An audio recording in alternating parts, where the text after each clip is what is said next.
कुंभ और महाकुंभ में प्रयागराज की धरती पर अखाड़े आते हैं और अखाड़ों में तमाम कार्यक्रमों का संचालन किया जाता है। पूरे महाकुंभ के दौरान यहाँ पर भंडारे चलाए जाते हैं और जो यहाँ पर कार्यक्रम होते हैं उसमें भी काफी व्यय होता है और इसको लेकर भी यहाँ पर एक अर्थव्यवस्था चलती है और इसके लिए तमाम पदाधिकारी अखाड़ों में नियुक्त किए जाते हैं।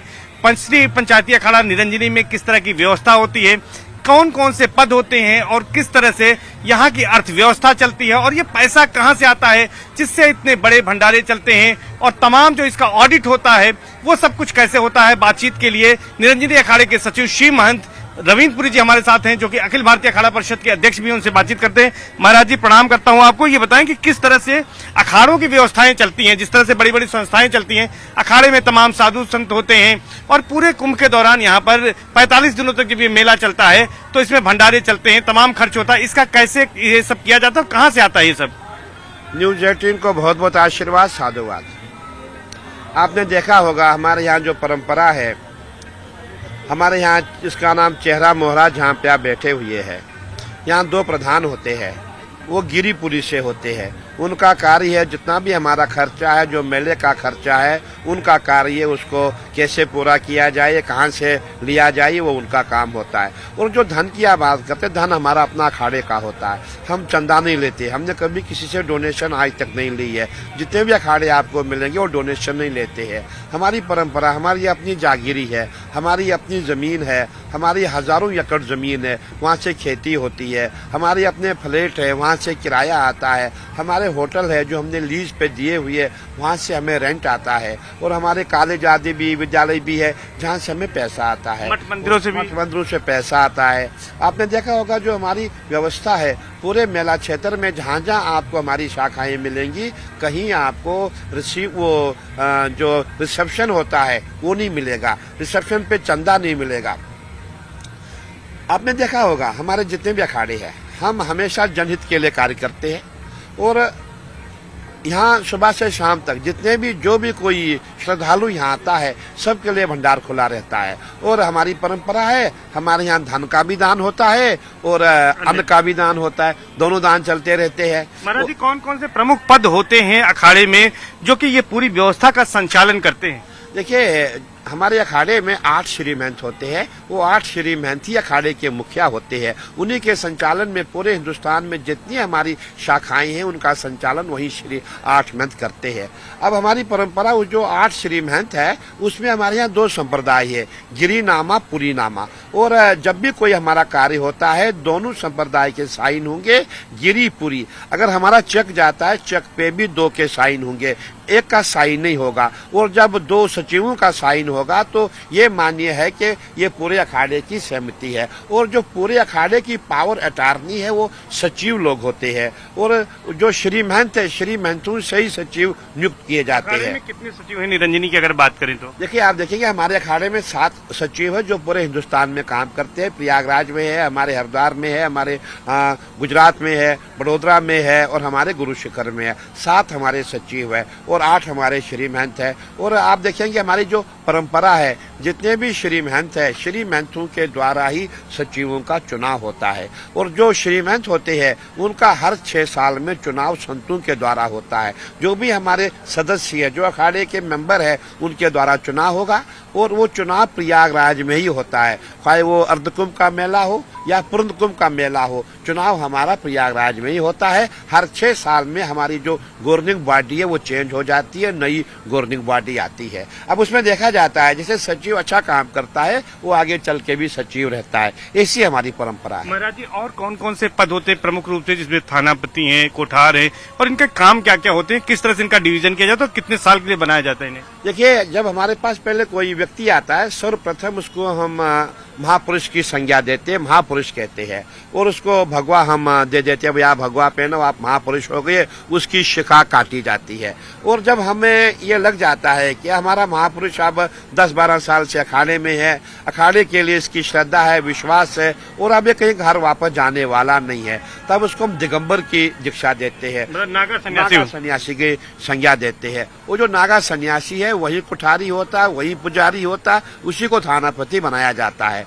और उसके पश्चात एक हमारा चुनाव होता है जो प्रयागराज में होता है। जितने भी नागा सन्यासी सब एक चुनाव करते हैं। चुनाव में हर जितनी भी मणियां हमारी 18 होती है और 18 मणियों के 8 दावे होते हैं। यहाँ पे 8 श्री महंतों का चुनाव होता है और श्री महंतों का चुनाव होने के बाद हमारा काशी में जब हमारी जमात यहाँ से काशी में जाती है वहाँ सचिवों की नियुक्ति होती है। महाशिवरात्रि के स्नान के पहले। हाँ, महाशिवरात्रि के स्नान के पहले वहाँ हमारे जितने भी सचिव होंगे उनकी पुनः नियुक्ति हो जाएगी। महाराज जी, ये जो खर्च होता है यहाँ पर, इसका ऑडिट भी कराते हैं और इसे जो है कुल खर्च जो होता है वो कहाँ से आता है कुल मिलाकर? मैं कहना चाहूंगा कि यहाँ हमारे पास एक एक रुपए का हिसाब है। सुबह हमने क्या खाया, शाम को क्या खाया, सुबह कौन सी सब्जी ली, शाम को कौन सी सब्जी ली, पूरा बिल ओचर पड़ता कौन है, इसको कौन लिखता है? इसके लिए हमारे मैनेजर होती है, हमारे जितने भी मुंशी होते हैं, मुंशी हम कहते हैं। और हर मंथली हमारा सीए आता है, सीए पूरा हिसाब करता है। एक एक सीए हमारे से वो 50,000 सैलरी लेता है।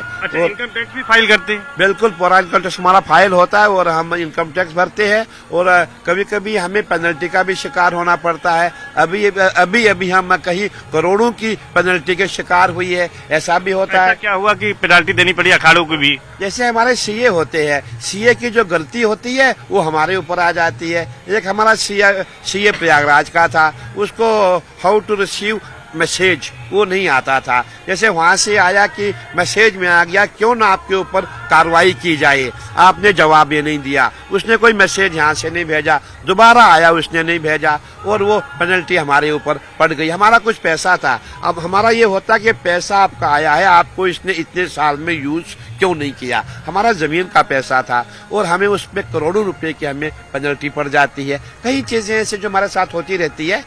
ये सब आम बात है। ये तो नई बात है कि अखाड़े की जो अर्थव्यवस्था है उसका ऑडिट भी होता है, इनकम टैक्स रिटर्न भी फाइल होता है। लेकिन अगर हम बात करें तो इस महाकुंभ में एक अखाड़े को करीब कितना धन इस पर खर्च हो रहा है, इसका कोई आंकड़ा होता है महाराज जी? देखिए, हमारे यहाँ जो भी धन खर्च होता है वो हमारे यहाँ जो मुंशी जी बैठे हैं वो सब एक एक रुपया लिखते हैं और उसके बाद हमारा सीए बैठेगा, वो पूरा हिसाब हम सरकार को देंगे, हमारा इतना धन खर्च हुआ है। और आप जो भंडारे देख रहे हैं, भंडारे हमारे रोज के होते हैं और जितने भी संत महात्मा होते हैं उनका प्रयास रहता है। करीब कितने लोग भंडारे में यहाँ पर प्रसाद ग्रहण करते हैं? हाँ, मैं समझता हूँ हजारों की संख्या में लोग यहाँ आते हैं। जो भी हमारे यहाँ आता है वो यहाँ भोजन ग्रहण करता है। इनका करीब कितना खर्चा? काफी खर्चा हो जाता होगा महाराज जी? हाँ, देखिए, एक भंडारे में हमारा करीबन 10-12 लाख तो एक टाइम का खर्चा लगता है ही, इससे कम तो नहीं लगेगा। दाल चावल रोटी सब्जी बनेगा, उसमें वो हमारी दक्षिणा होती है जिसको दांत घिसाई भी कहते हैं। दांत घिसाई क्या है महाराज जी, नया चीज बता रहे हैं आप? दांत घिसाई, आपने खाना खाया, आपके दांत घिसने के भी पैसे दिए जाते हैं जिसको दक्षिणा कहा जाता है। अच्छा। हाँ, हमारी साधु की भाषा है। तो उसके बाद हमारा शाम का भंडारा होता है। मतलब एक टाइम का हमारा करीबन 10-12 लाख का भंडारा चलता है। मतलब एक दिन में करीब 24 लाख का खर्चा है।